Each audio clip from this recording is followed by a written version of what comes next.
Hoy nos remontamos a 2025, al corredor de mar abierto que une Florida con Bahamas, una franja de agua que el mundo aprendió a llamar Triángulo de las Bermudas. Ahí, donde las rutas comerciales y recreativas se cruzan a diario, desapareció un hombre en solitario.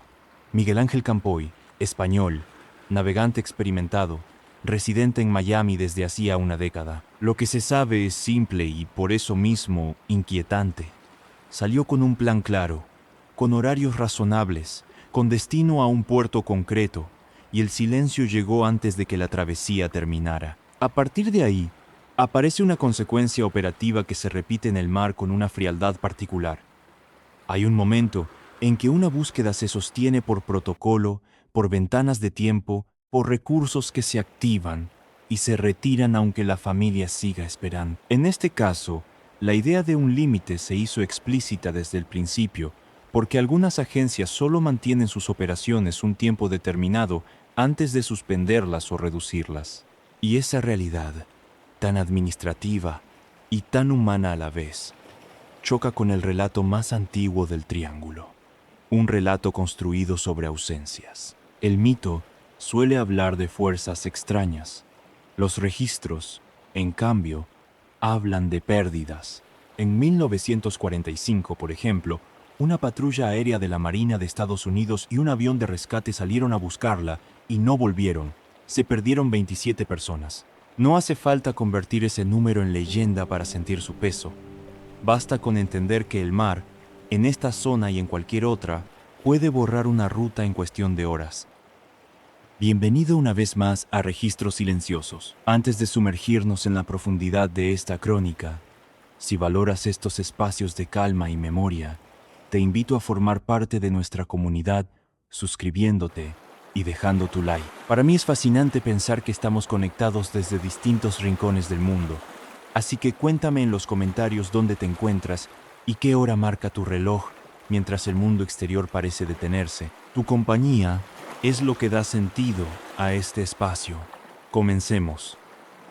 Miguel Campoy tenía 56 años y llevaba alrededor de una década viviendo en Miami, en Florida, con su esposa. Su familia lo describía como alguien habituado al mar y a travesías largas en solitario. Y además, tenía un negocio vinculado al sector náutico. Ese detalle no es un adorno. Sitúa a Miguel en una vida donde el mar no era excursión ocasional, sino un entorno conocido, repetido, casi cotidiano. Para entender por qué su desaparición golpea con una fuerza particular, conviene ordenar quién era él antes del silencio. La información pública coincide en varios puntos. Era madrileño, era navegante experimentado, y su rutina estaba atravesada por la navegación. En una pieza se menciona incluso que llevaba años viajando con el barco en el que desapareció. No se presenta como alguien improvisando un plan nuevo, sino como alguien ejecutando un recorrido que, sobre el papel, tenía lógica para quien se mueve por ese mapa. Ese barco, según se ha publicado, se llamaba Ela y era de color azul. Se habla de una eslora de 13 metros. La eslora, para quien no está familiarizado con el vocabulario marítimo, es la longitud del barco medida de proa a popa, la distancia total que ocupa en el agua.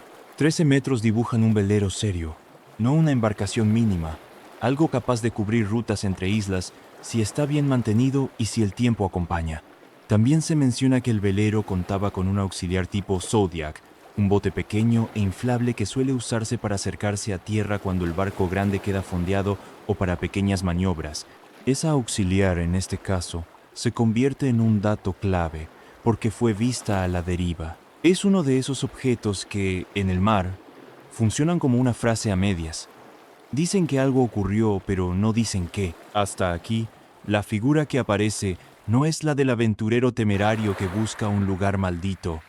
Es la de un hombre que conoce el medio y que organiza un plan. Y el plan, según lo publicado, tenía un motivo sencillo: llegar a Nassau, en Bahamas, para encontrarse con dos amigos que venían desde España y continuar con ellos un viaje por el Caribe. En la prensa se citan como siguientes etapas lugares como Santo Domingo y Puerto Rico, y también aparece la idea de seguir hacia islas como Exuma y Caicos.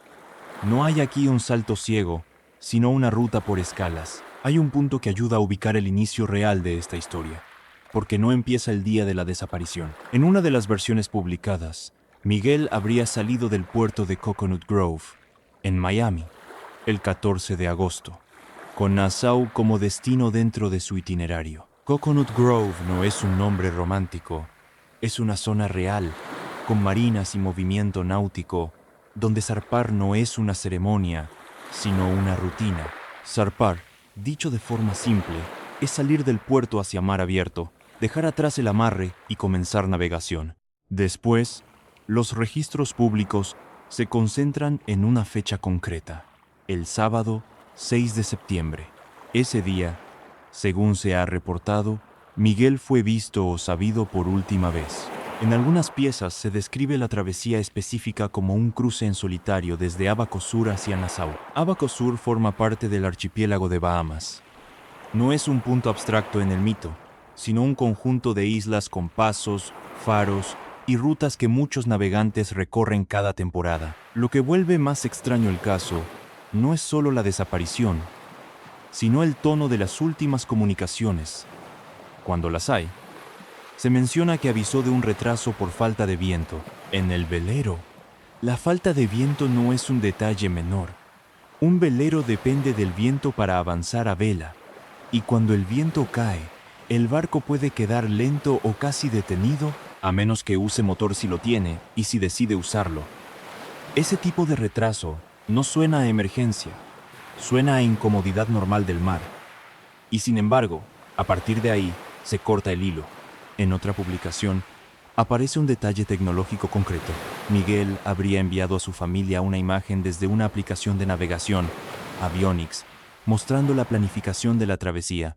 En ese mismo relato, se menciona una estimación de llegada en un rango de horas y la idea de que llevaba varias horas de navegación cuando mandó ese mensaje. No es una prueba definitiva de nada, pero sí es un gesto propio de alguien que está ubicándose y ubicando a los suyos. Alguien que se orienta con método. Cuando la familia deja de saber de él, comienza otra historia, la de los avisos y las llamadas. Se ha publicado que contactaron con el consulado español en Bahamas y con la embajada de España en Jamaica, y que también notificaron a la Guardia Costera de Estados Unidos y a la Real Fuerza de Defensa de Bahamas. Ese listado de instituciones describe un mapa de responsabilidades que no siempre es obvio desde fuera. Aguas cercanas, jurisdicciones distintas, coordinación entre países y una verdad práctica que se impone, la de actuar rápido cuando el rastro se enfría. Aquí aparece un punto sensible, porque se ha mencionado un protocolo de espera en torno a las horas iniciales antes de activar búsquedas con toda su fuerza. En la misma pieza, se sugiere que, pasado un margen, se inicia la operación. No es un juicio sobre nadie. Es parte del funcionamiento de muchos sistemas de emergencia. Evaluar la señal, confirmar que hay una desaparición real, definir el área probable. Pero en el mar el tiempo pesa distinto. En el relato de la familia aparece también otra preocupación, el límite de algunas búsquedas oficiales. Se menciona que por protocolo ciertas labores se mantendrían hasta un plazo concreto. Esto no significa que se abandone el caso. Significa que se ajustan recursos, que se reevalúa, que se decide si conviene continuar de otro modo. Para una familia, esa lógica puede sentirse como un segundo golpe, porque la esperanza no trabaja con turnos. Y, en medio de todo eso, comienzan a aparecer objetos. Se habla del avistamiento de la Zodiac auxiliar a la deriva.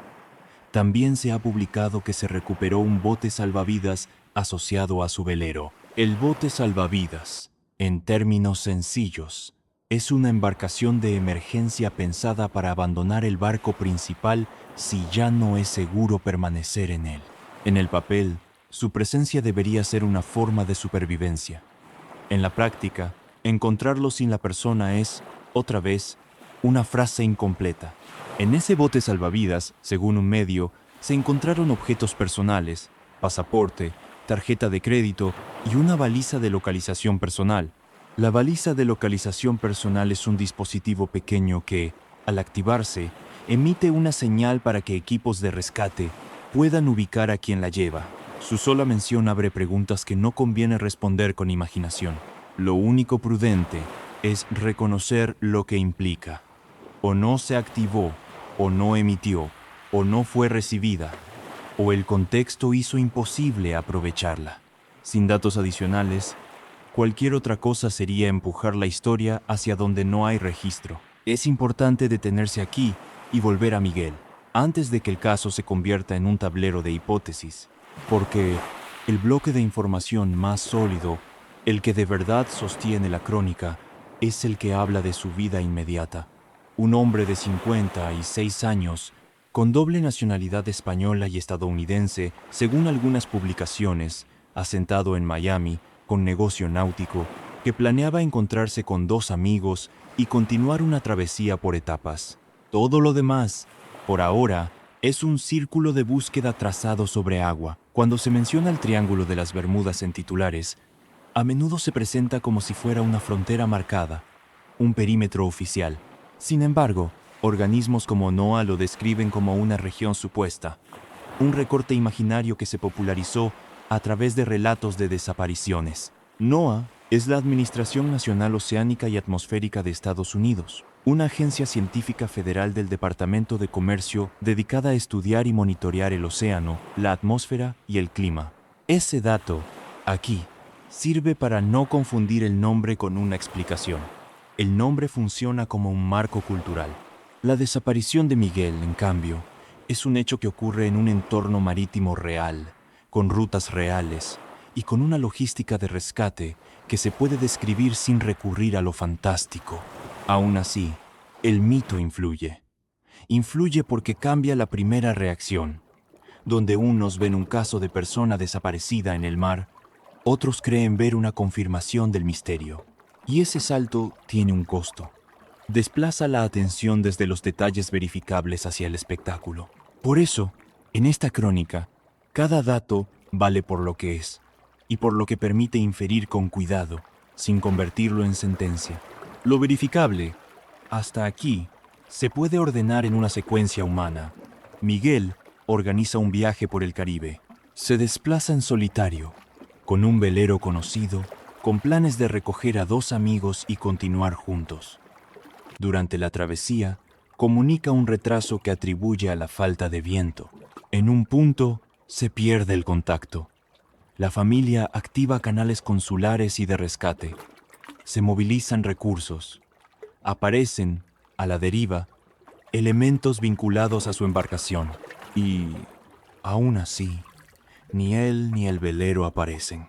Hay un detalle que se repite en las declaraciones recogidas por medios. La convicción de que Miguel sabía lo que hacía. Se subraya que era experto, que estaba habituado. Esa insistencia no demuestra que no pueda ocurrir un accidente, pero sí explica por qué el caso descoloca, porque no encaja con el estereotipo del novato que se mete donde no debe. Encaja, en cambio, con un tipo de tragedia más difícil de aceptar, la del error mínimo, el fallo súbito, la avería que no avisa, la suma de condiciones que, en tierra, parecen improbables, pero que en el mar encuentran su manera de combinarse.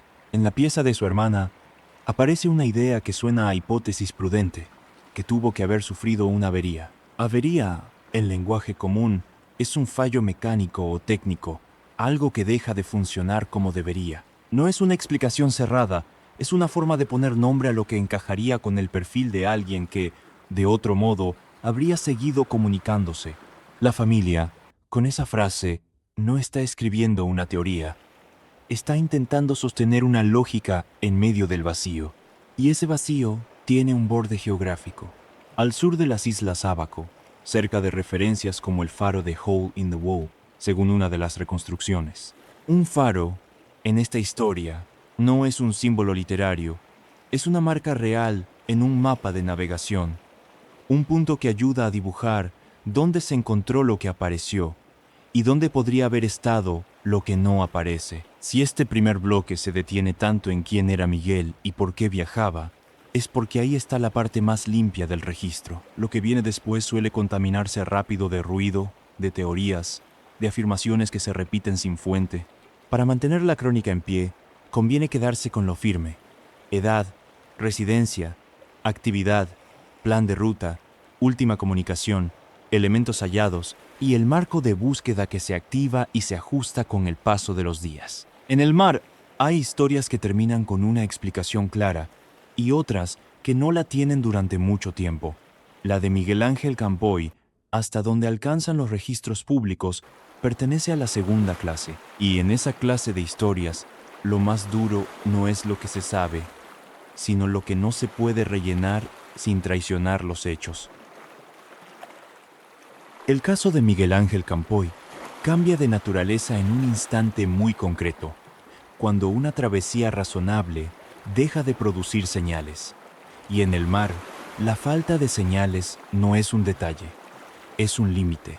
En tierra, un retraso puede explicarse por tráfico, por un desvío, por una llamada que no entra. En mar abierto, cada hora que pasa sin una confirmación desplaza el punto posible de la persona y también el del barco, porque el agua nunca está quieta y porque un velero no es un objeto fijo. Lo que se sabe, a partir de los registros publicados, permite reconstruir una línea de tiempo sobria, con huecos definidos, sin necesidad de añadir nada que no esté respaldado. Según varias informaciones, Miguel navegaba en solitario desde Abaco Sur rumbo a Nassau el sábado 6 de septiembre. La razón de ese destino aparece repetida. En Nassau había quedado con dos amigos que viajaban desde España para continuar juntos un recorrido por el Caribe. En ese plan por etapas, el cruce hacia Nassau era una pieza funcional, no un acto simbólico.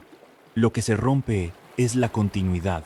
Miguel no llega, no confirma su llegada, y el contacto se interrumpe. En los días previos, o durante esa navegación, la familia refiere una última comunicación con un tono que no sugiere alarma. Se habla de un retraso atribuido a la falta de viento. Este tipo de explicación encaja con la navegación a vela, donde la velocidad depende de condiciones que no siempre se pueden forzar sin encender motor y sin asumir consumo adicional o decisiones distintas. El punto importante no es el retraso en sí, sino lo que ocurre después. El retraso no deriva en una llegada tardía, sino en un corte completo. Hay otra pieza de contexto que aparece en relatos periodísticos. Miguel habría compartido con su familia una planificación de la travesía mediante una aplicación de navegación. Ese gesto no demuestra seguridad, pero sí método.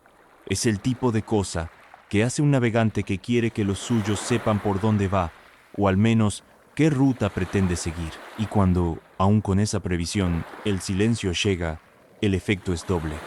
No solo falta Miguel, también falta una explicación inmediata que permita decir con certeza dónde empezar a buscar. La denuncia pública del caso se hace visible en medios españoles varios días después, cuando la familia ya ha movido contactos con autoridades.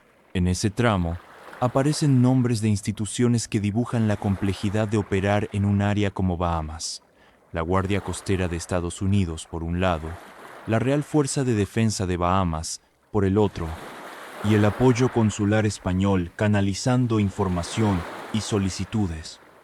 Ese entramado no es burocracia sin más.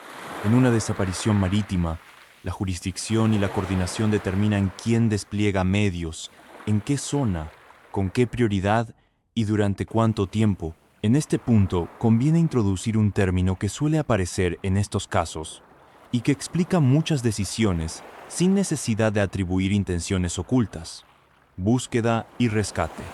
Conocido también por sus siglas en inglés, SAR, es el conjunto de procedimientos y recursos que se activan cuando se presume que una persona está en peligro y necesita ser localizada con urgencia. No es una única acción, es una secuencia. Recopilar el último punto conocido, estimar movimientos posibles, asignar áreas, desplegar unidades, revisar resultados y ajustar. Cada paso depende de información que, en el caso de Miguel, es incompleta. La línea de tiempo, hasta aquí, tiene un hueco central. No hay confirmación pública de un punto exacto de última posición en el momento de perder contacto, y eso obliga a trabajar con probabilidades. En el mar, cuando falta el punto exacto, se recurre a lo que se llama deriva, que es el desplazamiento de un objeto o una persona por efecto del viento, las corrientes y el oleaje.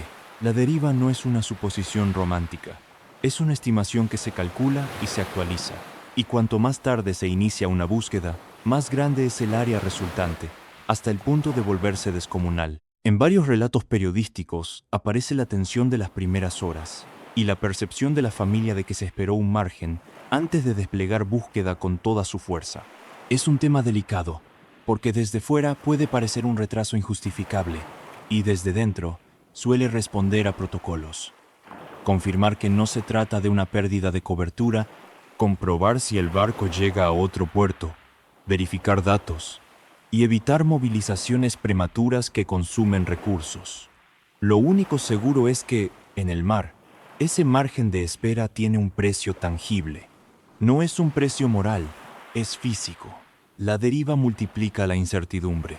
Los primeros indicios materiales publicados no llegan como una respuesta, sino como un cambio de tono. En Bahamas, un objeto a la deriva no se recibe como un hallazgo limpio, se recibe como una pregunta. La prensa bahameña informa del hallazgo del auxiliar del velero, la dinghy, a la deriva, y también recoge que la Guardia Costera de Estados Unidos suspendió su búsqueda en línea con protocolo, mientras la Real Fuerza de Defensa de Bahamas continuaba activa y consideraba la posibilidad de pasar de una operación de rescate a una de recuperación. La palabra recuperación no es un tecnicismo frío, es una frontera en la manera de buscar. Significa que el tiempo transcurrido reduce la probabilidad de encontrar con vida y que, aún así, se sigue trabajando, pero con objetivos y expectativas distintas. Ese cambio de fase, según lo publicado, no aparece por capricho. Aparece porque el mar impone su propia contabilidad. Combustible, horas de vuelo, tripulaciones, meteorología, área efectiva cubierta. Un helicóptero o una avioneta pueden barrer kilómetros en un tiempo breve, pero el detalle se pierde. Desde el aire, un chaleco, una boya, un cuerpo, pueden confundirse con espuma o sombra, y la visibilidad depende del estado del mar y del ángulo del sol. Un barco de rescate ofrece más capacidad de inspección cercana, pero es más lento. La búsqueda real siempre es un compromiso entre amplitud y detalle. En el caso de Miguel, el hallazgo del auxiliar concentra la atención porque, según la prensa bahameña, dentro se encontraron documentos personales y suministros, como agua. En otro medio, se había hablado de documentos en un bote salvavidas, pero lo que sostiene con más claridad el relato posterior de las autoridades bahameñas es la auxiliar como elemento recuperado y significativo. Esta diferencia es importante y conviene tratarla con cuidado. Cuando un caso se hace mediático, ciertas piezas se repiten con variaciones. Lo prudente es atenerse a lo que fuentes locales y reportes posteriores consolidan. Una embarcación auxiliar a la deriva y documentos dentro. A partir de ahí, la familia interpreta el hallazgo con una lógica comprensible. Si alguien sale del velero llevando documentos y tarjetas, no parece un acto impulsivo sin motivo. Esa idea no prueba nada por sí sola, pero sí abre un abanico de escenarios plausibles. Que Miguel se viera obligado a abandonar el velero por una entrada de agua, por un impacto con algo, por una avería que comprometiera la flotabilidad, o por una situación que hiciera inseguro permanecer a bordo. En palabras más simples, si un navegante con experiencia deja su barco, suele hacerlo porque percibe un peligro inmediato o porque cree que en el agua, paradójicamente, tiene una opción mejor. También es posible que exista otra explicación que los registros aún no permitan sostener. Lo único que no corresponde es convertir esa interpretación en una conclusión cerrada. Cuando se activa una operación SAR, la primera pieza es el último punto conocido. La segunda es lo que se llama un área de probabilidad, una zona en la que es más razonable buscar según el tiempo transcurrido y las fuerzas ambientales. Esa zona se divide, a su vez, en lo que en operaciones se conoce como patrones de búsqueda, recorridos repetidos en forma de líneas paralelas o zigzags con separaciones calculadas para maximizar la posibilidad de detección.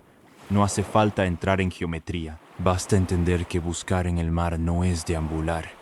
Es cubrir una cuadrícula invisible con una disciplina que intenta vencer el caos.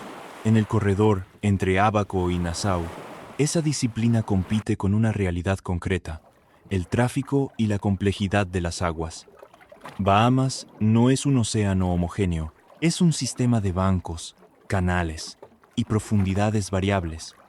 Hay pasos donde el agua cambia de color y de comportamiento, y hay corrientes que pueden empujar más de lo que parece desde cubierta. Esto se vuelve relevante porque, aunque la zona tenga fama por el mito, su riesgo principal no está en lo sobrenatural, sino en lo operativo, un cambio de tiempo, un problema técnico, una decisión de ruta, y un margen pequeño se convierte en distancia. Sin un rastro electrónico consistente, todo depende de cálculos. La prensa española señala también una dimensión humana que acompaña a este tipo de desapariciones. La familia, lejos del punto de búsqueda, intentando sostener la presión pública para que no se apague la operación. En medios se recogen declaraciones de su hermana en las que insisten que Miguel era un experto y que una avería podría explicar el silencio. Esa insistencia cumple una función. No es solo una defensa del perfil de Miguel, es una forma de mantener el caso dentro de un terreno comprensible, donde el mar y la técnica bastan para explicar el quiebre. En paralelo, el relato bahameño introduce el límite institucional. La Guardia Costera de Estados Unidos, según se informó, suspendió su esfuerzo siguiendo protocolo. La palabra protocolo vuelve aquí como un recordatorio incómodo. Las instituciones operan con reglas, y esas reglas definen cuándo se despliegan medios, cuándo se repliegan y cuándo se transforma la misión. Eso no es abandono en el sentido emocional, pero sí es un cambio de intensidad. El peso recae entonces sobre el país más cercano al área probable y sobre la persistencia de la familia para mantener el foco. La primera mitad de la sección de búsqueda no está hecha de grandes escenas, sino de decisiones pequeñas. ¿A qué hora se inicia un barrido? ¿Qué zona se prioriza? ¿Qué hipótesis guía la primera cuadrícula? Si Miguel seguía su ruta prevista, si se detuvo por falta de viento, si cambió rumbo por alguna razón, si intentó refugiarse. En casos con señales electrónicas, esas preguntas se afinan con datos. En este caso, los datos públicos son insuficientes, y eso amplifica el papel de los objetos hallados. Un objeto a la deriva no solo señala un evento, también produce una nueva estimación de deriva. Si se sabe dónde se encontró la auxiliar y cuándo, se puede calcular hacia atrás una región de origen probable, una especie de sombra temporal que apunta hacia el lugar donde pudo separarse del velero. Ese tipo de cálculo depende de datos que no siempre se publican, y por eso desde fuera solo se percibe el resultado. Se busca en un área y no se encuentra. Pero dentro de la operación, cada hallazgo recalibra el mapa. Hay un aspecto que rara vez se explica con claridad y que aquí conviene fijar para no repetirlo después. La diferencia entre buscar a una persona y buscar un barco. Un velero de tamaño medio es más visible que una persona en el agua, especialmente si está intacto. Pero si el velero se hunde o queda semisumergido, su firma visual se reduce. Y si la persona está en el agua sin un elemento alto, sin un color llamativo, sin una luz, su detectabilidad se desploma. La búsqueda aérea cubre mucho, pero la detección depende de detalles frágiles. Por eso, el tiempo y la meteorología se vuelven personajes invisibles del caso. No porque escriban misterio, sino porque borran contraste. La familia, según reportes, continuó reclamando respuestas semanas después. La prensa bahameña recoge que, pasado un tiempo, el único elemento recuperado seguía siendo la auxiliar, con documentos y agua dentro, y que eso alimentaba la idea de que Miguel dejó el velero por un motivo desconocido. Esa persistencia del único hallazgo es, por sí sola, una forma de silencio. En una desaparición en tierra, suele haber cámaras, testigos, transacciones. En el mar, a veces solo hay un objeto que flota y un vacío alrededor. A esta altura, la línea de tiempo del caso queda establecida con lo esencial. el día de salida hacia Nassau, el retraso comunicado sin señal de alarma, la ausencia posterior, la activación de autoridades y el hallazgo del auxiliar con documentos. Y con eso, la búsqueda inicial se define por 3 necesidades: delimitar el último punto probable, estimar la deriva y sostener el despliegue dentro de límites reales de recursos. No hay conclusión en este tramo, solo un cambio de escenario. Miguel ya no es solo un navegante en ruta, es un nombre en un operativo, un punto en un mapa que se mueve incluso cuando nadie lo ve. Y esa es la razón por la que el caso se vuelve tan difícil de cerrar. Porque el mar permite que una historia humana quede suspendida en una franja de agua donde, incluso con disciplina y medios, la certeza se hace escasa. En una búsqueda en el mar, hay un punto en que la operación deja de parecer una persecución del presente y empieza a trabajar contra el pasado. Al principio, todo está diseñado para ganar minutos.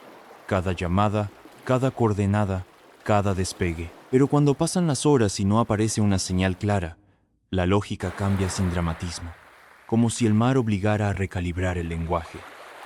Ya no se trata solo de encontrar a alguien a tiempo. Se trata de entender dónde estuvo, por dónde pudo haber pasado, qué pudo haber cambiado y qué probabilidad real tiene cada escenario. En el caso de Miguel Ángel Campoy, ese cambio aparece reflejado en la manera en que se habló públicamente de la búsqueda.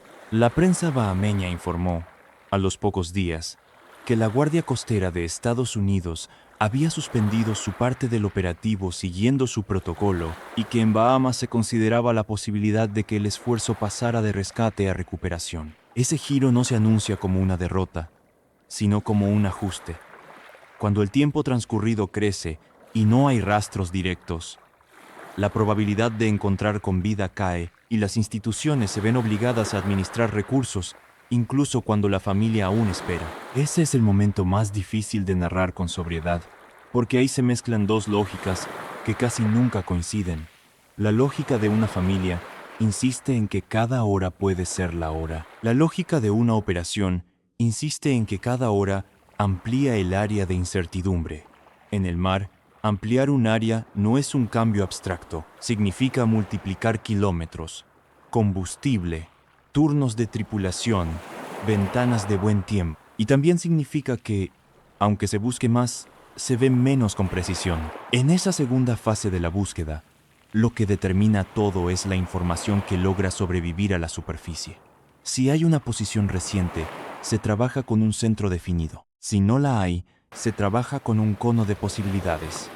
Y si aparece un objeto, ese objeto no cierra el caso, pero sí modifica el mapa. Aquí entra el dato más persistente del caso, el que se mantiene cuando los días pasan.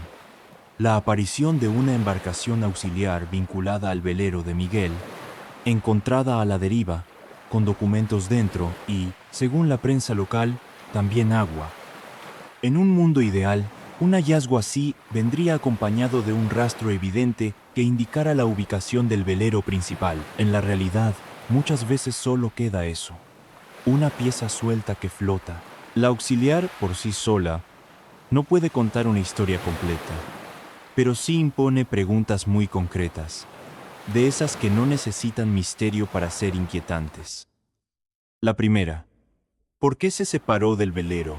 La segunda, ¿en qué momento? La tercera, ¿con qué intención?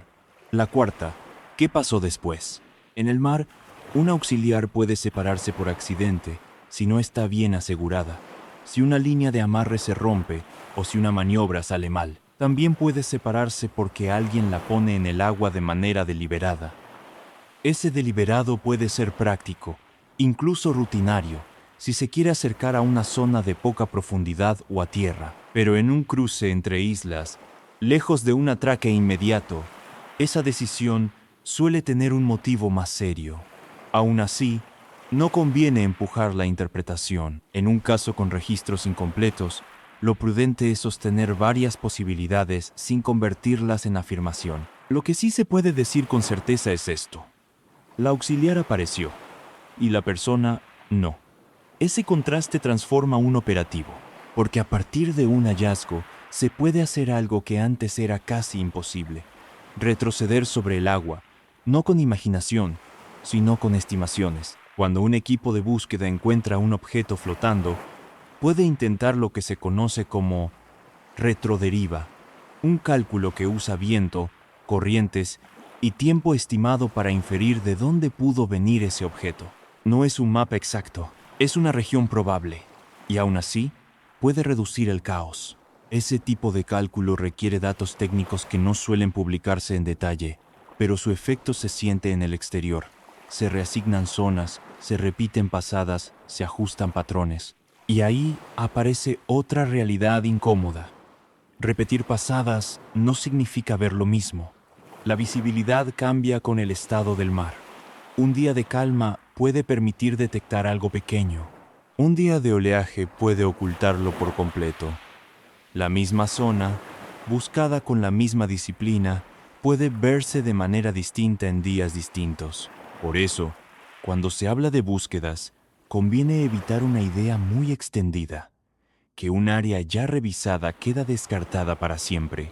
En el mar, nada queda descartado con esa facilidad. A medida que la operación avanzaba, la familia de Miguel seguía reclamando respuestas y manteniendo el caso en la conversación pública. En un reportaje posterior de la prensa bahameña, se subraya un hecho que se volvió frustrante por su persistencia.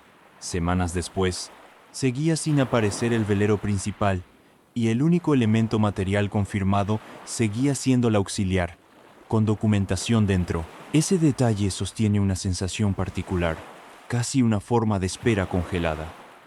Hay pruebas de vida administrativa, pero no hay vida. En ese punto, el caso entra en una fase en la que las instituciones suelen trabajar con 3 líneas simultáneas. La primera es la búsqueda directa, que continúa en la medida en que el tiempo, la meteorología y los recursos lo permitan. La segunda es la recopilación de información de tránsito, que en zonas como Bahamas puede incluir reportes de otros navegantes, registros portuarios y cualquier avistamiento de un velero que coincida en color, tamaño o descripción. La tercera es la investigación técnica del hallazgo. ¿Qué estaba dentro? ¿Qué faltaba? ¿Cómo estaba el estado del objeto? Si hay marcas de arrastre, si hay señales de impacto. Este último punto es delicado porque depende de información que rara vez se publica de forma completa, pero el mero hecho de que el hallazgo incluya documentos hace pensar en un uso intencional, o al menos, en una situación en que esos objetos se encontraban juntos. Al hablar de documentos, conviene fijar una idea que afecta a muchas lecturas. Un pasaporte o una tarjeta no son objetos que alguien suelte con facilidad en el mar si está actuando con plena tranquilidad, pero también es cierto que en una emergencia real, muchas personas agrupan documentos en un bolso por reflejo y luego ese bolso termina donde termina. El mar no respeta el sentido humano de lo importante. Responde a fuerzas simples. Flota o se hunde, se ata o se suelta, deriva o queda atrapado. Cuando se analiza una desaparición marítima sin registros completos, hay una tentación constante. Narrar una escena definitiva, decidir que ocurrió una cosa exacta y cerrarla ahí. Ese impulso, sin embargo, suele venir del mito, no del registro. En la crónica, lo más honesto es sostener el borde del no saber y describir por qué ese no saber es razonable. Un velero puede sufrir una avería grave sin enviar un mensaje de socorro si el problema ocurre de forma súbita o si se produce una situación que impide el uso de comunicaciones. En el agua, un golpe, una entrada rápida de agua, un incendio eléctrico, una caída al mar, pueden cortar de golpe la cadena de decisiones. La familia de Miguel, en declaraciones recogidas por medios, apuntó a la posibilidad de una avería como explicación del silencio. No es una prueba, pero encaja con la lógica de alguien con experiencia. Cuando alguien que conoce el medio desaparece sin aviso, el fallo inesperado se vuelve una hipótesis razonable. A esta altura del relato, la búsqueda ya no se sostiene por una única pregunta, sino por varias, y cada una tiene un peso distinto. 1. Si Miguel abandonó el velero, ¿por qué lo hizo? 2. Si no lo abandonó, ¿por qué no se encontró el velero? 3. Si el velero quedó a la deriva, ¿por qué nadie lo avistó en un corredor con movimiento? 4. Si hubo un cambio meteorológico o un evento repentino, ¿qué registros lo respaldan? Algunas de estas preguntas dependen de datos técnicos y reportes oficiales que no siempre se publican. Por eso la crónica se apoya, en este punto, en el contraste entre lo que se comunicó y lo que no. Lo que sí se comunicó con claridad es que la búsqueda enfrentó límites y ajustes. La idea de pasar a recuperación fue mencionada por autoridades bahameñas en la prensa. Y, en reportes posteriores, se percibe la frustración de la familia por la falta de respuestas definitivas. Ese marco permite introducir una segunda mitad de la sección de búsqueda que suele quedar fuera de los titulares: el desgaste. No solo el desgaste emocional, también el desgaste operativo. Un equipo no puede buscar con intensidad máxima de forma indefinida. Los turnos se agotan, los medios requieren mantenimiento, las ventanas de buen tiempo se cierran y el área potencial se expande. Además, hay una particularidad en el mar que vuelve todo más frágil. La evidencia no se acumula, se dispersa. En tierra, una investigación tiende a sumar cámaras, huellas, testigos. En el mar, cada día sin hallazgos no es solo un día sin respuestas. Es un día en que cualquier rastro posible se aleja o se hunde. Con ese telón de fondo, el caso entra en su parte más silenciosa, la de los hallazgos parciales, esos que parecen prometer un relato y en realidad solo confirman que el relato se quebró. El hallazgo del auxiliar y de documentos dentro se convirtió en el elemento más repetido, y con el tiempo, esa repetición tiene un efecto perverso. El público siente que ya lo sabe todo, cuando en realidad solo conoce una pieza. Aquí conviene tratarlos como lo que son: indicadores, no explicaciones. Un indicador puede ser que hubiera intención de abandonar el velero. Puede ser que hubiera intención de ordenar pertenencias. Puede ser que la auxiliar se usara para algo y luego se perdiera. Puede ser que la auxiliar se soltara de manera accidental, llevando dentro objetos que estaban guardados ahí por rutina, sin un informe técnico público completo. Todas esas posibilidades deben convivir. Otro indicador, no menos relevante, es lo que no apareció. No hay noticia confirmada de un avistamiento del velero principal, ni de señales de socorro reconocidas públicamente, ni de restos del casco. Esa ausencia puede ocurrir por múltiples razones. Y en el mar, múltiples razones suelen ser más plausibles que una sola causa espectacular. Aquí entra una idea que se entiende mejor si se define una vez y se conserva. El estado de mar es una manera de describir la condición de la superficie, si está calmada, rizada, con oleaje, con mar de fondo. El estado de mar influye en todo, en la detección desde el aire, en la capacidad de una persona para mantenerse a flote, en la deriva, en la velocidad de una embarcación a la deriva. Si el estado de mar se complica, la ventana de supervivencia puede reducirse y la búsqueda se vuelve menos efectiva, aunque haya más medios. El caso de Miguel, según lo publicado en medios españoles, comenzó con una comunicación que no sugería tormenta, sino falta de viento. Por eso, el contraste golpea. Cuando el mar parece tranquilo, se espera continuidad. Y cuando esa continuidad se rompe, el silencio pesa más. En un punto, algunos medios señalaron la presencia de un bote salvavidas y otros objetos vinculados al caso. Aquí es importante mantener la disciplina del registro. Hay variaciones entre reportes. Lo más consistente en fuentes locales es la auxiliar con documentos. Y lo más prudente en una crónica que busca no inventar es no construir escenas alrededor de piezas que no estén confirmadas de manera robusta por varias fuentes. Eso no significa negar la posibilidad de otros hallazgos. Significa no convertirlos en el centro narrativo si el registro público no los sostiene con claridad. Aún con esa prudencia, el cuadro que se forma es el mismo. Hay evidencia de que algo se separó del velero, y eso implica un evento. El evento puede ser un accidente, puede ser una decisión, puede ser una combinación, y en ese punto, la crónica puede permitirse una digresión útil, no para rellenar, sino para comprender. ¿Por qué un navegante experimentado podría terminar fuera de su velero? Hay escenarios comunes en navegación en solitario que no requieren dramatización. Uno es la caída al agua.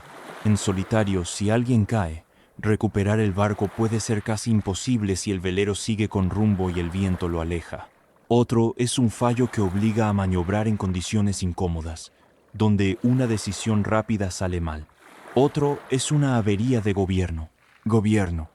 Aquí se refiere al control de la dirección del barco, el sistema que permite mantener un rumbo. Si ese control falla en un momento delicado, el barco puede ponerse en una posición peligrosa respecto a olas o corrientes.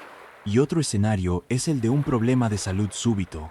No hay evidencia concluyente de cuál, si alguno, ocurrió en este caso.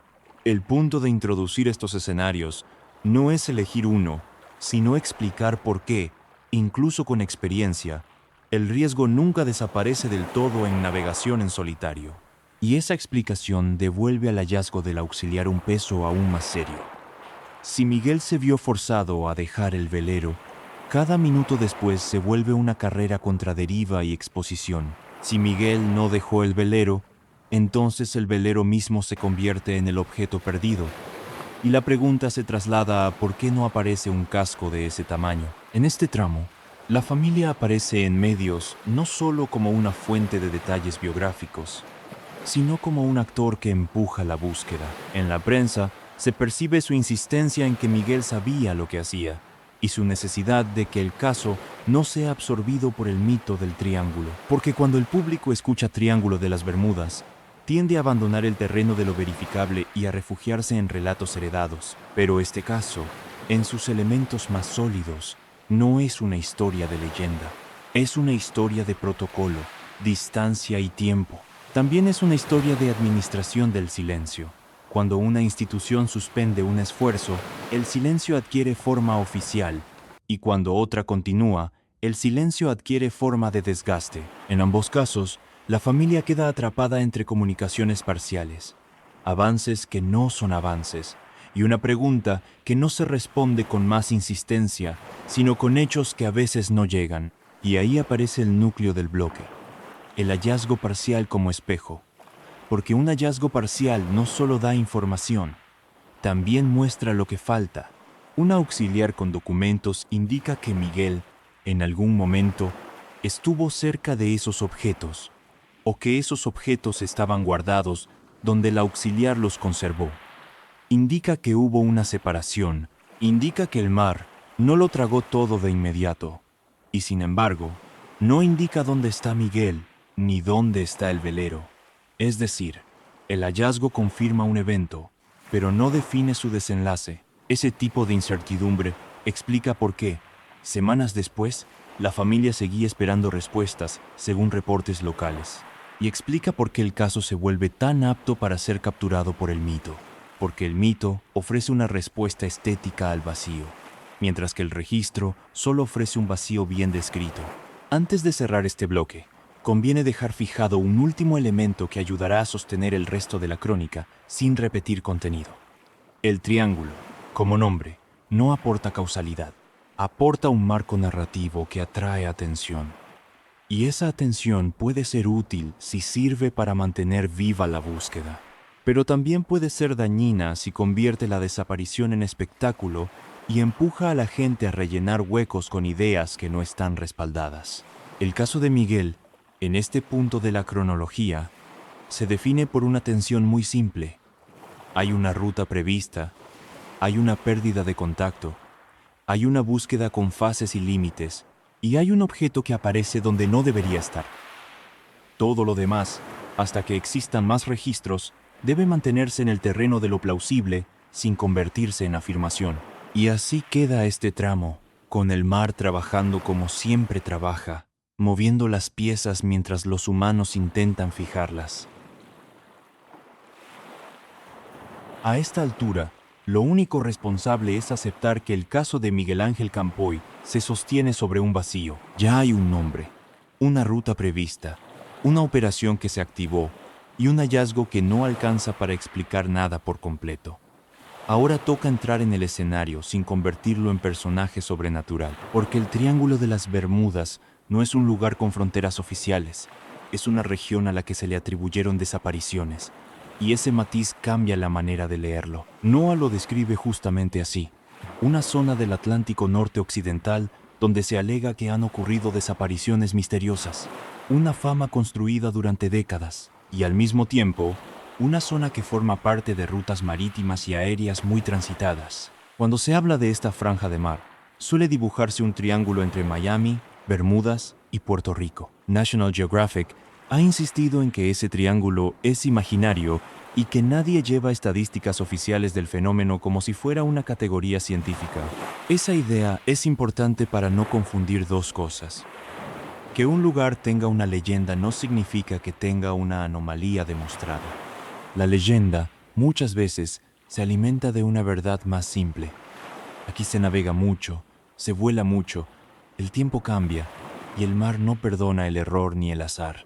Lo primero que vuelve particular a este corredor es la corriente del Golfo.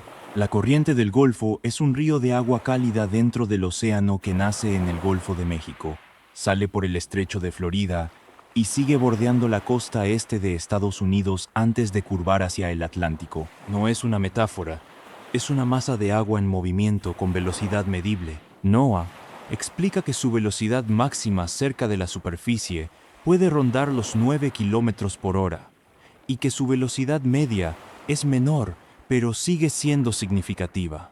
En la práctica, eso significa que un objeto a la deriva puede desplazarse más rápido de lo que una intuición terrestre imaginaría, y que el lugar donde se perdió algo y el lugar donde aparece pueden estar separados por una distancia incómoda. Ese solo elemento, la corriente, ya desarma una parte del mito. No hace falta invocar fuerzas extrañas para entender por qué un rastro se vuelve difícil de seguir. Si la corriente trabaja en tu contra, el océano te obliga a buscar en un mapa que crece como una mancha. Una persona, un bote pequeño, un objeto flotante, no se quedan donde uno los dejó. La corriente los toma y los muda, y al hacerlo, borra el vínculo entre causa y lugar. El segundo elemento es la geografía del entorno bahameño. Bahamas no es un bloque de tierra rodeado de agua profunda uniforme. Es un archipiélago asentado sobre grandes bancos someros, plataformas de poca profundidad donde el agua puede estar por debajo de lo que un barco necesita para navegar con margen. Un banco, en lenguaje náutico, es una zona extensa de fondo poco profundo en comparación con el mar abierto que la rodea. En Bahamas, esa realidad es permanente. Hay aguas muy claras, sí, pero también hay bajíos, zonas donde el fondo sube, y arrecifes. Un arrecife es una formación de coral o roca cerca de la superficie que puede romper una ola, dañar un casco o convertir una maniobra en un problema. Incluso fuentes científicas clásicas sobre los bancos bahameños describen profundidades generales reducidas en la plataforma del Gran Banco de Bahamas. Esta combinación, bancos y canales, crea un mar que exige decisiones continuas. Un canal, aquí, es una franja más profunda entre zonas someras por donde pasan embarcaciones para evitar encallar. En un mapa, esos canales parecen líneas claras. En el agua real, dependen de lectura de cartas, de experiencia, de atención. Y cuando alguien navega en solitario, la atención es un recurso finito. Todo esto no tiene que ver con el triángulo como mito. Tiene que ver con el Caribe como realidad náutica. Noah, cuando intenta explicar por qué la fama del triángulo persiste, señala factores ambientales que bastan para entender la mayoría de los incidentes. Cambios bruscos de tiempo, corrientes como la del Golfo y un entorno de islas y navegación compleja. No lo plantea como un enigma, lo plantea como un conjunto de condiciones que, sumadas, elevan el riesgo operativo. A esta altura conviene fijar otro concepto que suele malinterpretarse: visibilidad. En mar abierto, la visibilidad no es solo cuánto se ve a lo lejos, es también qué tan fácil es distinguir un objeto sobre la superficie. Un bote bajo, una persona en el agua, incluso un velero si está en mala posición respecto a la ola, pueden desaparecer en la textura del mar. Una búsqueda aérea puede cubrir muchos kilómetros, pero la detección depende de contraste, ángulo de luz y estado del mar.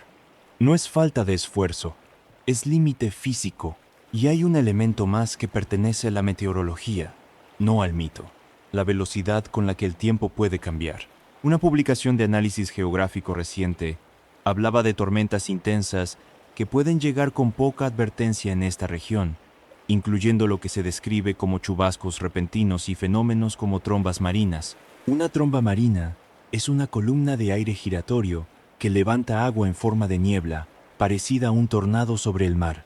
No hace falta que sea un evento apocalíptico para complicar una embarcación pequeña o poner en tensión la maniobra de un velero. Lo relevante es la idea de cambio abrupto, vientos que giran, rachas que suben, lluvia que reduce visibilidad, olas que cambian su patrón. Ahora, cuando estos factores se juntan, la pregunta ya no es por qué existe el mito, sino por qué el mito se apropia de casos reales. Porque un caso real ocurre en un entorno donde el mar tiene herramientas suficientes para borrar huellas. Y esa frase, borrar huellas, no es literaria. Es una descripción de procesos. La corriente arrastra, el sol y la sal degradan materiales, el oleaje rompe cosas pequeñas, la distancia separa piezas, la noche corta la búsqueda visual. El tráfico marítimo puede mover objetos sin que nadie lo note, y el ruido del mito, encima, hace que mucha gente escuche solo lo que confirma una historia anterior. Con Miguel, lo que sabemos apunta a una navegación entre islas bahameñas y Nassau. Ahí entra el punto de la geografía. Bahamas obliga a leer el mar como un mosaico. A un lado, zonas profundas que se comportan como océano. Al otro, plataformas someras donde el oleaje puede levantarse distinto porque el fondo está cerca. En mar profundo, una ola viaja con una forma. Cuando el fondo sube, la ola se vuelve más empinada, rompe más fácil. Y eso puede complicar a cualquier embarcación, sobre todo si el viento cambia. Por eso, en navegación se presta atención a la batimetría, que es la forma del fondo marino y su profundidad. No es un dato académico, es un dato de seguridad. Toda esta descripción sirve para algo muy concreto: construir explicaciones sobrias que no dependan de rellenar huecos con fantasía. Y en este bloque, la parte sobria consiste en ordenar qué tipos de causas son comunes y plausibles en este corredor, especialmente cuando hay navegación en solitario. La primera es la causa ambiental. Corriente, viento y mar pueden empujar una situación hacia el límite. La corriente del Golfo, con velocidades que NOAA cuantifica, no solo desplaza un objeto, también puede crear diferencias de velocidad entre capas de agua y generar zonas de mar confuso cuando interactúa con viento contrario. No hace falta que eso ocurra siempre, basta con que ocurra en el momento equivocado. La segunda es la causa de navegación. Errores pequeños con consecuencias grandes. Un rumbo ligeramente equivocado, una lectura rápida de carta, una decisión de atajar por donde no conviene, pueden acercar a un banco o a un arrecife. Y en Bahamas, por su geografía, esa posibilidad existe incluso para navegantes experimentados. No por ignorancia, sino por acumulación de tareas. Un navegante en solitario navega y, al mismo tiempo, vigila tráfico, controla velas o motor, se orienta, cocina, descansa. Cada tarea roba atención a las otras. Y la atención, en el mar, es la diferencia entre anticiparse y reaccionar tarde. La tercera es la causa técnica, averías y fallos. Aquí no hace falta inventar una avería específica. Basta reconocer que un velero es un sistema de sistemas. Hay energía, hay bombas de achique para sacar agua si entra, hay gobierno para mantener dirección, hay comunicaciones, hay velas y jarcia. La jarcia, para quien no está familiarizado, es el conjunto de cables y elementos que sostienen el mástil y permiten controlar velas. Una falla en jarcia puede dejar el barco difícil de manejar. Un fallo eléctrico puede dejar sin instrumentos. Una entrada de agua puede exigir atención inmediata. Y cuando la atención se concentra en sobrevivir, la comunicación puede quedar en segundo plano o volverse imposible. La cuarta es la causa humana directa, un accidente personal. En navegación en solitario hay un riesgo básico que siempre está presente, incluso con experiencia: una caída al agua. La caída puede ocurrir por un resbalón, por una maniobra, por un golpe de mar, y si el barco sigue con velocidad, recuperarlo puede ser extremadamente difícil. Esto no es un recurso dramático, es una posibilidad conocida en el medio náutico que explica por qué, en muchos casos, el barco aparece sin su tripulante, o al revés, no aparece nada porque el barco sigue su propio destino. Y la quinta es la causa médica, un problema de salud súbito. En solitario, un evento médico puede convertir una situación manejable en una desaparición sin testigos. No hay evidencia concluyente para afirmarlo en este caso, pero es parte del conjunto de escenarios sobrios que existen sin necesidad de fuerzas extrañas. Cuando se enumeran estas posibilidades, puede parecer que se abre un abanico demasiado amplio, pero esa amplitud es el reflejo de la realidad cuando hay pocos datos. La clave no es elegir una y aferrarse. La clave es comprender por qué, en una zona con esta combinación de corriente rápida, navegación compleja y cambios de tiempo, un evento aislado puede escalar sin dejar registro suficiente. En el mito del triángulo, a menudo aparece otra idea, la brújula que se vuelve loca. Noah menciona que en esta región existe la cuestión de la declinación magnética, un fenómeno por el cual la brújula, que apunta al norte magnético, puede diferir del norte geográfico y generar confusión si alguien no corrige.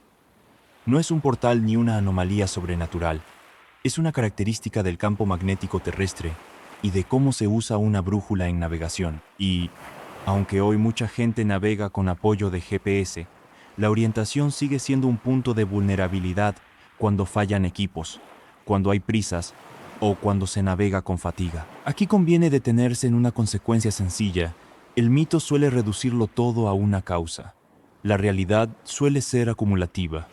En el mar, lo grave no siempre es un único evento, sino una cadena, un retraso pequeño, un viento que cae y luego vuelve en dirección distinta, una corriente que empuja, una maniobra para ajustar rumbo, una cuerda que se tensa más de la cuenta, una distracción breve, y de pronto una situación que se sale del carril. Eso explica por qué Noah, cuando responde a la fama del triángulo, no habla de un fenómeno único y misterioso. Habla de condiciones ambientales y humanas que, juntas, pueden explicar desapariciones como las de cualquier corredor marítimo intenso. La región no se comporta de manera mágica, se comporta como un lugar donde el océano y el tráfico se cruzan. Y aquí aparece un punto que suele olvidarse y que cambia el tono de todo: el volumen de tránsito. Si un lugar es muy transitado, también es más probable que allí ocurran incidentes, no porque el lugar los provoque, sino porque hay más oportunidades para que ocurra uno. Esto es especialmente cierto en un corredor como el que conecta Florida con Bahamas, que no es remoto. Es una ruta frecuente, tanto comercial como recreativa. La fama del triángulo, entonces, puede estar amplificada por una selección cultural de casos. Se recuerdan los que ocurrieron aquí y se olvidan los que ocurrieron en otros lugares igualmente peligrosos. Lo sobrio, de nuevo, no es negar lo inquietante, es ubicar lo inquietante en un marco real. El mar tiene una capacidad brutal para producir finales sin cierre. A veces no devuelve nada, a veces devuelve un objeto suelto, a veces devuelve partes que no cuentan lo suficiente. Y eso, en la mente humana, se convierte rápido en misterio. En el caso de Miguel, este bloque sirve para fijar el suelo sobre el que se construyen todas las hipótesis plausibles. Si un objeto apareció a la deriva, la corriente del Golfo es uno de los motores posibles de ese desplazamiento. Si un velero no aparece, la combinación de corriente, deriva y área amplia explica la dificultad de localizarlo. Si hubo un evento repentino, la meteorología regional ofrece escenarios sin necesidad de invocar anomalías. Y si la navegación se vuelve compleja cerca de bancos y arrecifes, la geografía de Bahamas aporta un entorno donde un margen pequeño puede tener costo grande. También sirve para algo más, para resistir la tentación de repetir la misma historia con otras palabras. No hace falta volver al momento exacto del silencio. Basta entender el escenario en el que ese silencio se vuelve posible.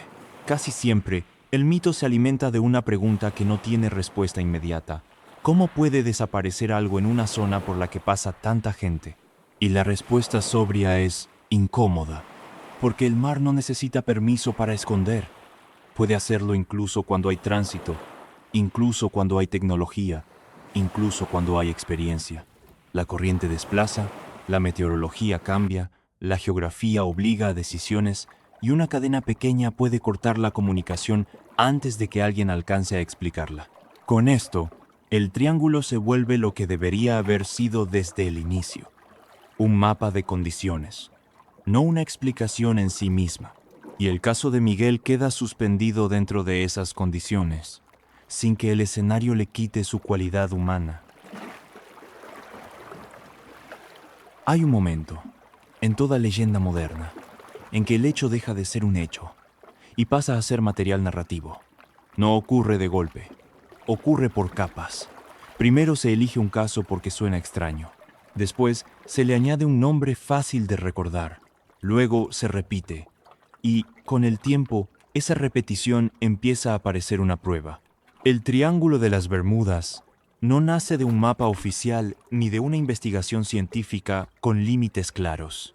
Nace del modo en que se contaron ciertas desapariciones y de cómo esas historias se convirtieron en un atajo mental para explicar lo que el mar, por naturaleza, no explica del todo.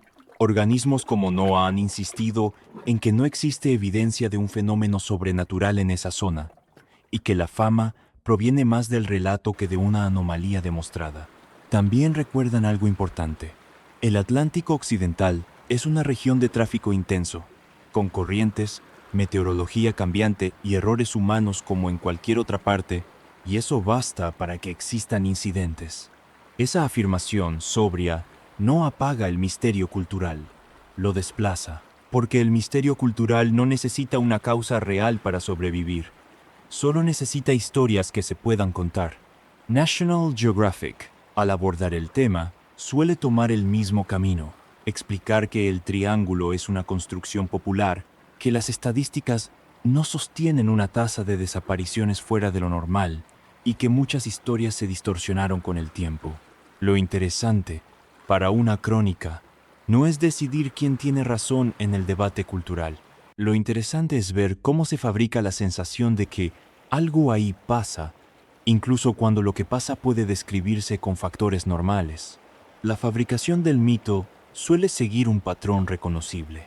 Primero, se eligen casos que tienen un ingrediente irresistible, un mensaje confuso, un rastro que se corta, un hallazgo incompleto o una desaparición sin restos visibles, en el mar y en el aire. Eso ocurre más de lo que se admite, porque la evidencia se dispersa, porque los registros pueden fallar y porque los accidentes no siempre dejan señales limpias. Segundo, se simplifica la explicación. Una cadena compleja de errores, clima, navegación, limitaciones técnicas y decisiones humanas se reduce a una frase corta. Esa frase corta es la que puede circular. Tercero, se reescribe el mapa. Se agrupan casos distintos, de décadas distintas, de contextos distintos, bajo un mismo paraguas geográfico. Al agruparlos, se pierde el detalle y se gana un lugar mítico. Cuarto, se añade un elemento de extrañeza técnica, como si la tecnología hubiera sido derrotada por algo invisible. Se habla de brújulas, de radios, de silencios. A veces esas piezas existen, a veces se exageran, a veces se sacan de contexto. Quinto, se repite con ritmo de entretenimiento. Y la repetición, al final, pesa más que la corrección. En ese punto, el triángulo ya no es una zona. Es un género narrativo. El problema, cuando se trabaja con una desaparición contemporánea como la de Miguel Ángel Campoy, es que ese género narrativo intenta absorberlo todo. En cuanto aparece la etiqueta, el público deja de escuchar el caso y empieza a escuchar la leyenda. Por eso, este bloque no busca recrear el mito para alimentarlo, sino para entenderlo, y con eso, impedir que sustituya el registro. La mejor manera de entender un mito es mirar los casos que lo sostienen, no para repetirlos como curiosidades, sino para examinarlos con la lupa de los hechos disponibles. Uno de los pilares, quizás el más repetido, es el llamado Vuelo 19, una formación de aviones torpederos de la Marina de Estados Unidos que desapareció en diciembre de 1945 durante un ejercicio de entrenamiento, junto con un avión de rescate que salió a buscarlos. Aquí conviene apoyarse en fuentes institucionales. El sitio de historia de la Marina de Estados Unidos resume el episodio como un ejercicio que se complicó por desorientación, problemas de comunicación y condiciones crecientes de dificultad, con la pérdida de 14 tripulantes del grupo inicial y 13 del avión de rescate, un total de 27 vidas. Lo que vuelve a este caso tan eficaz para el mito no es solo la desaparición, es la idea de que se perdió una unidad militar entrenada, con procedimientos, con radios, con instrumentos.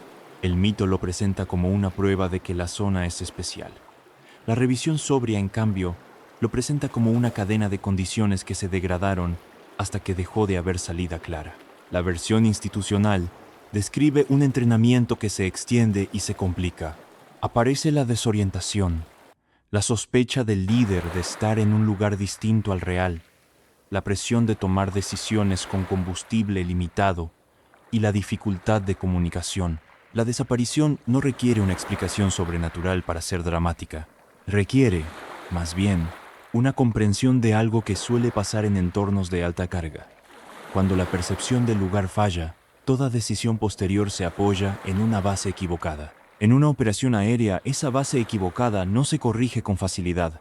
Si la brújula apunta al norte magnético y el piloto cree estar en otra isla, el rumbo que toma puede alejarlo de la costa en vez de acercarlo. Si además el tiempo se deteriora, la visibilidad cae. Y si la comunicación se vuelve confusa, el grupo deja de actuar como grupo. Hay un detalle clave en el modo en que el mito explota este caso. El mito suele fijarse en fragmentos de comunicación, en frases sueltas, como si fueran una puerta hacia lo inexplicable.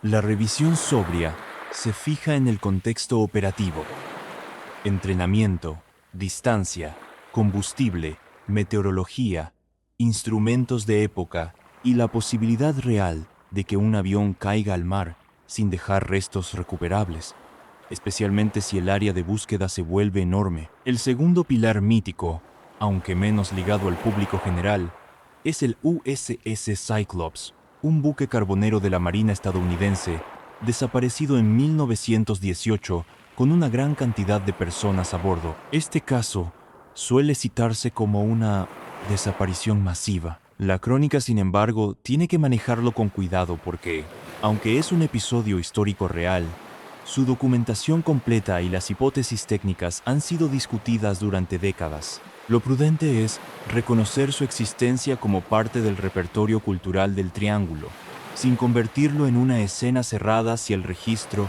no permite decir más de lo que se sabe con certeza. Noah lo menciona como parte de la historia popular asociada al Triángulo, y esa mención sirve aquí como prueba de su papel en el mito, no como prueba de una causa anómala. Un tercer conjunto de historias, muy repetidas en versiones de entretenimiento, tiene que ver con aeronaves pequeñas y embarcaciones recreativas. Ahí la leyenda se vuelve aún más flexible. Cualquier pérdida de contacto se presenta como un secuestro de la zona. Sin embargo, el Atlántico y el Caribe tienen una larga historia de incidentes donde la explicación más probable, cuando se logra reconstruir, suele ser una combinación de clima, navegación y decisiones bajo presión. El mito simplifica, porque simplificar es su forma de propagarse. Aquí es donde entra la mecánica cultural de la selección. La mayoría de la gente no conoce todos los incidentes marítimos del mundo, conoce los que se repitieron, y los que se repitieron fueron aquellos con rasgos narrativos útiles: desaparición sin restos, comunicaciones confusas, rescate fallido o cuerpos no recuperados. El mito, además, usa un segundo recurso, la idea de un patrón. Si se reúnen casos muy separados en el tiempo bajo un mismo título, el conjunto parece una serie, y una serie sugiere una causa. Pero una serie también puede ser un efecto de cómo se ordena la memoria. no de cómo funciona el mundo. En el fondo, lo que el Triángulo de las Bermudas ofrece como producto cultural es una sensación de orden. La naturaleza del mar es desordenada, imprevisible en detalles y difícil de reconstruir cuando faltan datos. El mito promete una explicación sencilla, un lugar especial donde ocurren cosas especiales.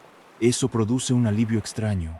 Si la causa es el lugar, entonces no es necesario aceptar lo más duro, que el azar, el error mínimo o el fallo súbito pueden romper una vida sin aviso. Esa necesidad de orden también afecta a los medios. Un titular con Triángulo de las Bermudas convierte un caso en algo reconocible.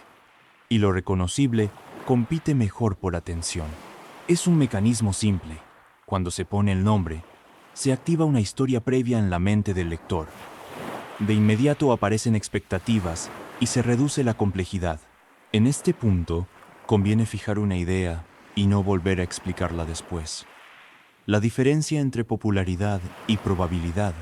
Un caso puede ser muy popular porque encaja en un relato cultural y a la vez ser muy probable que su causa sea convencional. La popularidad no es evidencia, es forma. Cuando se mira el vuelo 19 desde esa óptica, se entiende por qué funciona como ancla del mito, porque combina tecnología militar, desaparición y rescate fallido. Parece un desafío directo a la idea de control humano, pero la fuente institucional no lo presenta como un agujero en la realidad. Lo presenta como una operación que se deteriora. Navegación complicada, decisiones con combustible, comunicación imperfecta y meteorología adversa. Esa degradación es, precisamente, el tipo de proceso que el mito convierte en misterio. Y aquí se ve otro mecanismo. El mito borra el contexto técnico de época. Un vuelo de 1945 no es un vuelo contemporáneo. Los instrumentos, la cobertura de radio, la precisión de los mapas, la capacidad de localización, eran distintos. Cuando se borra ese contexto, la desaparición parece más imposible de lo que era. Al recuperarlo, la desaparición sigue siendo trágica, pero deja de ser inexplicable.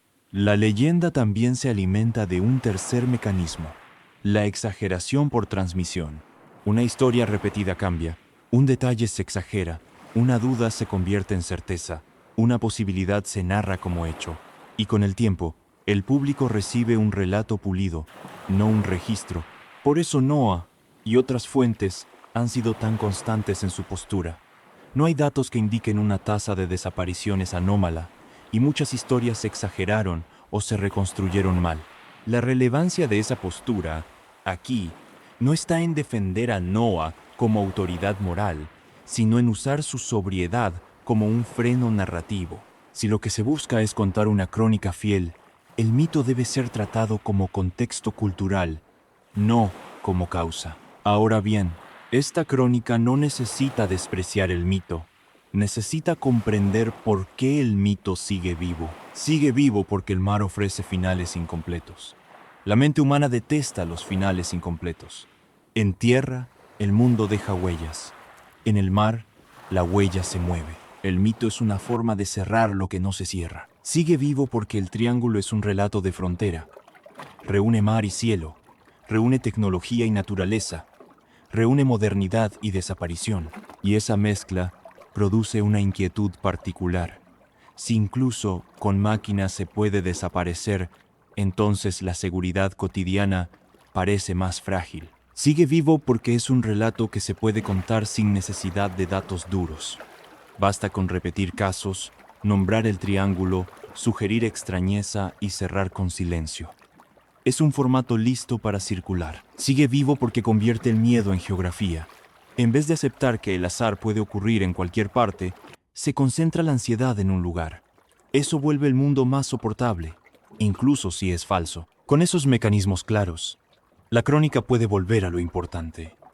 ¿Qué hace este mito con un caso contemporáneo? Cuando se menciona Triángulo de las Bermudas en relación con Miguel Ángel Campoy, se produce un desplazamiento. Se deja de hablar de ruta, corrientes, geografía bahameña, búsqueda y hallazgos parciales, y se empieza a hablar de una fuerza sin nombre. Ese desplazamiento Es peligroso porque oscurece lo que de verdad podría ayudar a entender el caso.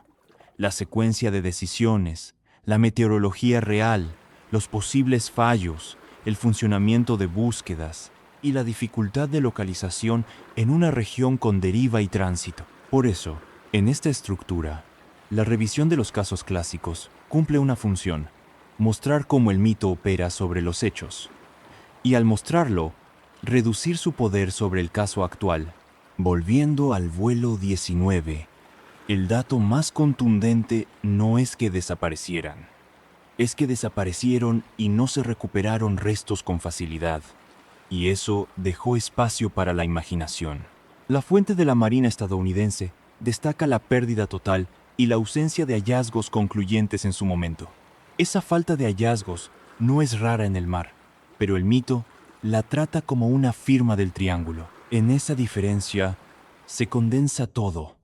La misma ausencia puede ser vista como límite físico o como señal de misterio, según el marco cultural que se aplique. Y ese marco cultural se refuerza con un último ingrediente: la palabra inexplicable. En crónicas de entretenimiento, la palabra inexplicable suele aparecer antes de que se agoten las explicaciones plausibles. En una crónica sobria, inexplicable solo se usa cuando de verdad no hay forma de sostener hipótesis razonables con evidencia disponible. La mayoría de los casos del triángulo, vistos con cuidado, no requieren lo inexplicable. Requieren aceptar lo incompleto. Este bloque termina con esa idea porque será útil para todo lo que sigue sin repetir lo ya dicho. El mito no compite con la verdad en el terreno de los hechos, compite en el terreno del cierre emocional. Donde los hechos dejan un hueco, el mito pone una historia. Y, si no se vigila, esa historia termina sustituyendo al caso real. En el caso de Miguel Ángel Campoy, lo que queda al final de esta revisión cultural es una advertencia sencilla. La etiqueta triángulo puede atraer atención, pero también puede deformar la lectura. Para encontrar una explicación verosímil, si es que alguna vez se encuentra, hará falta el trabajo lento de registros, condiciones reales y decisiones humanas. No hará falta un lugar maldito, hará falta paciencia, método y datos. En este punto, lo más difícil no es aceptar que faltan datos. Lo más difícil es aceptar lo que esa falta de datos produce en la mente. Porque el Triángulo de las Bermudas, más que un lugar, es una respuesta cultural al vacío. Una forma de decir aquí pasa algo cuando, en realidad, lo que pasa muchas veces es que no se logra reconstruir una cadena completa de hechos. Noah lo plantea de forma directa. Se trata de una región del Atlántico Norte Occidental donde se alega que han desaparecido misteriosamente barcos, aviones y personas, pero no hay evidencia de que allí ocurra algo distinto a lo que puede ocurrir en otras zonas muy transitadas, con meteorología cambiante, corrientes y errores humanos. Ese tipo de afirmación suele perder contra lo fantástico por una razón simple. Lo fantástico termina una historia con más facilidad. Lo plausible, en cambio, deja la historia abierta, y la mente humana tiende a buscar cierre, aunque sea imperfecto. En psicología se habla de la necesidad de cierre cognitivo como el deseo de alcanzar una respuesta firme y terminar el procesamiento de información, incluso si esa respuesta no es la mejor. En un caso como el de Miguel Ángel Campoy, ese impulso se activa con fuerza porque el registro público queda incompleto muy pronto. Hay elementos firmes, sí, su perfil, la navegación en solitario, la ruta hacia Nassau, la última ventana de contacto y la coordinación de búsqueda entre instituciones. Pero después aparece la zona gris, un hallazgo parcial, versiones que circulan con diferencias y un mar que no entrega un relato lineal. Cuando un caso entra en esa zona, surgen dos tentaciones. La primera es el atajo sobrenatural, porque convierte la incertidumbre en certeza narrativa. La segunda es el atajo de una explicación única, casi siempre mecánica, que se afirma con demasiada seguridad. Ambos atajos comparten el mismo problema, reducen la complejidad y prometen un final que los datos no permiten sostener. Lo sobrio aquí es sostener la ambigüedad sin abandonarla al espectáculo, y eso implica una disciplina. Separar lo que se sabe de lo que se sospecha, y lo que se sospecha de lo que se inventa. De Miguel Ángel Campoy, lo que se sabe por lo publicado en medios es suficiente para reconstruir un tramo humano con claridad. Tenía 56 años. Residía en Miami desde hacía alrededor de 10 años. Estaba casado y trabajaba en un negocio vinculado al sector náutico. Su familia lo describe como alguien con experiencia en navegación, habituado a travesías largas. Según los reportes, navegaba en solitario hacia Nassau para reunirse con amigos que venían desde España y continuar un viaje por el Caribe. El 6 de septiembre se pierde su rastro en mar abierto cerca de Bahamas, y a partir de ahí se activan contactos consulares y de rescate. También se sabe que hubo una búsqueda con fases y límites, y que la prensa bahameña reflejó un punto delicado: la posibilidad de que el esfuerzo pasara de rescate a recuperación y la suspensión de la parte estadounidense siguiendo su protocolo. Eso es lo firme. Lo que se conoce menos, o al menos no aparece con un detalle homogéneo en fuentes públicas, es la cadena exacta que llevó al silencio. Ahí es donde conviene ordenar escenarios plausibles sin convertirlos en sentencia. Hay un primer grupo de escenarios ligados al entorno, sin necesidad de eventos extremos. Corrientes como la del Golfo, cambios de viento y condiciones de mar pueden alterar una travesía prevista, desplazar objetos y ampliar el área de incertidumbre. NOAA insiste en ese marco ambiental como parte de lo que suele explicar incidentes en la zona. Hay un segundo grupo ligado a la navegación en solitario. En solitario, cualquier contingencia cuesta más. Una maniobra simple exige atención total, y esa atención no se comparte. Si aparece un problema técnico, la prioridad pasa a mantener el barco seguro, y la comunicación puede no ser inmediata. La familia de Miguel, según una entrevista, consideraba plausible una avería como explicación del silencio. Hay un tercer grupo ligado a un accidente personal. En el mar, la separación entre una persona y su embarcación puede ocurrir de forma súbita. Es un escenario conocido y desgraciadamente compatible con un patrón repetido. El barco puede seguir su rumbo y la persona queda fuera de la escena principal. Y hay un cuarto grupo ligado a un evento médico repentino. En solitario, un problema de salud puede cortar la secuencia de decisiones sin dejar testigos. Ninguno de estos escenarios, por sí solo, se puede afirmar como el verdadero con lo publicado hasta ahora. Pero todos tienen algo en común. No necesitan al triángulo como explicación, necesitan un conjunto de condiciones reales y, sobre todo, un registro que en este caso no aparece completo. En paralelo a los escenarios plausibles, aparece la pregunta cultural. ¿Por qué, cuando faltan datos, tanta gente corre hacia la explicación fantástica? Una parte de la respuesta está en el modo en que el mito se ha sostenido durante décadas. National Geographic ha resumido bien ese paisaje. Proliferan teorías exóticas, desde monstruos hasta extraterrestres, porque son narrativamente más potentes que una cadena de clima, navegación y azar.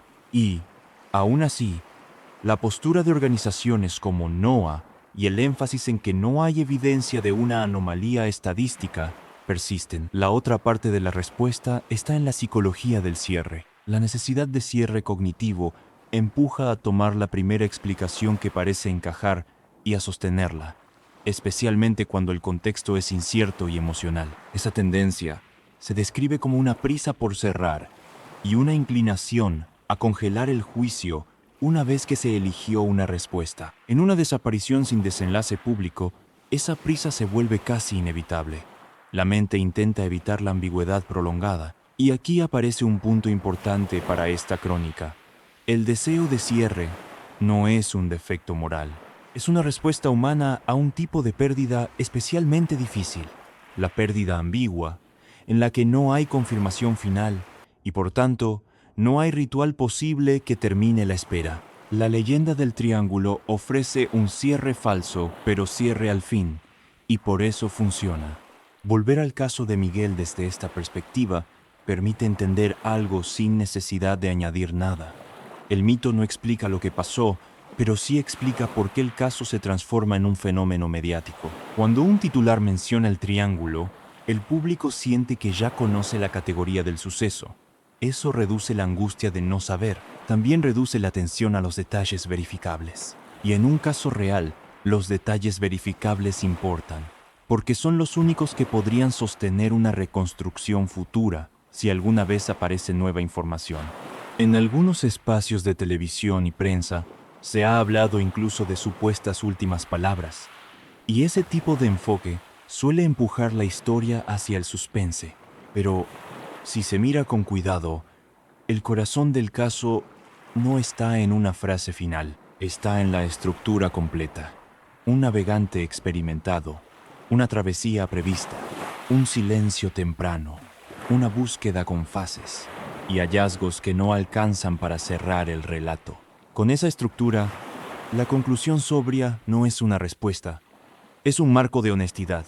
Lo que se sabe es que Miguel Ángel Campoy desapareció en el mar cerca de Bahamas, en el tramo en que se dirigía hacia Nassau. Lo que se sabe es que hubo una operación de búsqueda y que, con el tiempo, se habló de cambios de fase en esa operación. Lo que se sabe es que el Triángulo de las Bermudas, como etiqueta, no constituye evidencia de una causa especial y que fuentes como NOAA descartan la idea de una anomalía inexplicable. Lo que no se sabe, al menos públicamente, es qué evento concreto rompe la continuidad. Si fue un fallo técnico, un accidente personal, un cambio súbito de condiciones o una combinación. Tampoco se sabe el paradero del velero, ni se ha publicado una reconstrucción definitiva. Esa falta de cierre tiene consecuencias que van más allá del caso. A nivel operativo, cada desaparición que no se resuelve deja lecciones sobre tiempos de respuesta, coordinación internacional, cobertura de comunicaciones y prácticas de seguridad en navegación en solitario. A nivel humano, deja una forma de espera que no se acomoda bien a calendarios ni a protocolos. Y aquí conviene decirlo con la mayor claridad posible, sin dramatizar y sin inventar. En los registros públicos consultados, no aparece una confirmación oficial final sobre el destino de Miguel Ángel Campoy. Por eso, la mención de víctimas en su caso debe ser sobria y exacta. Una persona desaparecida. Si el Triángulo ha sobrevivido tanto tiempo es porque vive de historias que el mar deja sin final. Pero el hecho de que el mito sobreviva no convierte al mar en un escenario sobrenatural. Lo convierte en lo que siempre ha sido. Un entorno real donde la distancia, la deriva y el tiempo pueden borrar una secuencia antes de que alguien alcance a explicarla. Cerrar esta crónica no significa cerrar el caso. Significa cerrar, por ahora, el relato que se puede sostener con evidencia pública sin traicionarla. Significa reconocer que la parte más dura no es el misterio, sino la ausencia prolongada de respuestas. Gracias por permitirme acompañarte en este viaje a través del tiempo y la memoria. Si el relato te gustó, deja tu like y suscríbete para formar parte de esta comunidad. Cuéntame en los comentarios qué otra historia quieres que contemos. Para mí es muy importante escucharte. Hasta nuestro próximo encuentro en Registros Silenciosos.